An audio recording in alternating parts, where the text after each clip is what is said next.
மனிதனுக்கு மிகவும் பரிச்சயமான பறவையான சிட்டுக்குருவி இன்று நமது வாழ்விலிருந்து மெல்ல மெல்ல மறைந்து வருகிறது. ஒரு காலத்தில் வீடுகளின் கூரைகளில் கூடு கட்டி வாழ்ந்த இந்த சிறு பறவை தற்போது காணவே முடியாத நிலை ஏற்பட்டுள்ளது. சுற்றுச்சூழல் சீர்கேடு, வயல்வெளிகள் அழிவு, நகர வளர்ச்சி, மொபைல் போன் டவர்களின் கதிர்வீச்சு இவை அனைத்தும் சிட்டுக்குருவிகளை பாதித்துள்ளன. உலக அளவில் அழிந்து வரும் அரிய பறவை இனங்களில் சிட்டுக்குருவியும் சேர்ந்துவிட்டது. வயல்வெளிகளில் தெளிக்கப்படும் ரசாயன மருந்துகள் காரணமாக உணவு குறைந்து அவற்றின் வாழ்வாதாரம் பாதிப்படைந்துள்ளது.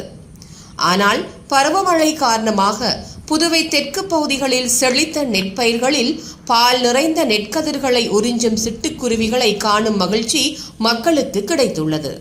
அழிந்து வரும் இந்த அரிய இனத்தை காப்பாற்றுவது நமது பொறுப்பு. சிட்டுக்குருவிகளுக்கான பாதுகாப்பு நடவடிக்கைகளை அரசு மேற்கொள்ள வேண்டும் என்று சமூக ஆர்வலர்கள் கோரிக்கை விடுத்துள்ளனர்.